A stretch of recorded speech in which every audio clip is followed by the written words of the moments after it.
You know, you were 33 when you was taken from this world, and that's not a coincidence. Jesus died at 33. You was our Jesus. Just wanted to share a little bit with you tonight. Came up in, this Western culture.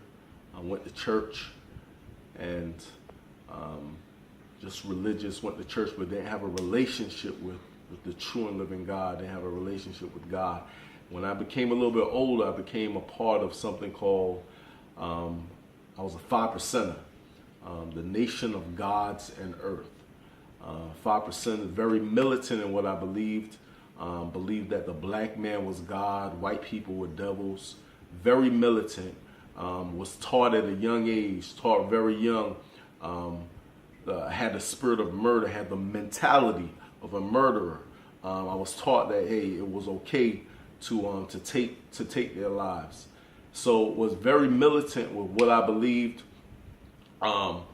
Learned in their teaching that I was God. I am God. That's what we were taught. And Allah, arm, leg, arm, head, was an Asiatic black man. And so this is what I came up and I began studying and I started seeing flaws. I started seeing flaws in the hearts of people that call themselves gods. I started seeing I looked at myself. I was like, if this is God, if this is God, the world is in trouble. If this is God, the world is in trouble. And I got to the point where I said, okay, the Christians believe that their God is God. The Muslims believe their God is God. The Hindus believe their God. The Jews say that their God is God. I said, which God is all right? I said, man, I'm just going to do my own thing. And if there's a heaven, I'm going to get there. I was militant in what I believed. I preach against the blonde hair, blue-eyed devil. I preach against the picture they have on the wall that they say is Jesus, which isn't Jesus, just to clarify some things. That's not Jesus on the wall. But nevertheless, I'm the one that used to preach against that stuff, and I decided to take up this Bible that I didn't believe in. So it was written by a man to control us, and I took this Bible up.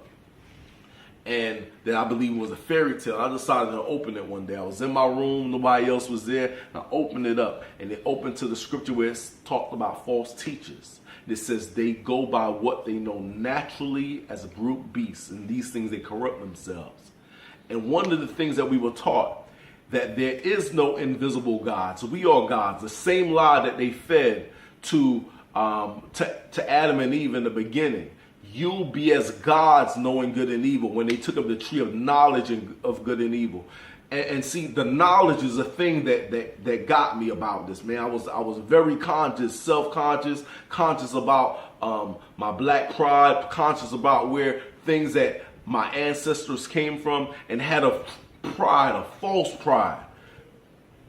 And it's the same deception that he feeds the New Age movement that say they are gods. Whether you look into the self-help tapes that declare yourself to be God, look into yourself, look into the universe, and look, it's the same lie that they fed the 5%ers. And look, I opened this Bible up, and it said this, but something else happened. The Spirit of God came into that room and made that word alive, and it pierced through my heart. I closed that Bible. But it was too late. A seed was planted. A seed was planted that was going to change me for the rest of my life. This Yeshua, this Jesus, the real Jesus, not the Jesus hanging by a picture. Not the Jesus people put on a cross around their neck. But the real Jesus, the real Yeshua that created heaven and earth, started to reveal himself to me, started to show himself to me. And I became born again, that a rebirth took place inside of me that can't be explained by normal science, can't be explained by daily mathematics, can't be explained by just going to church. the real Jesus that created heaven and earth revealed himself to me. And this is a part of my testimony. This is a part of the truth that he revealed to me.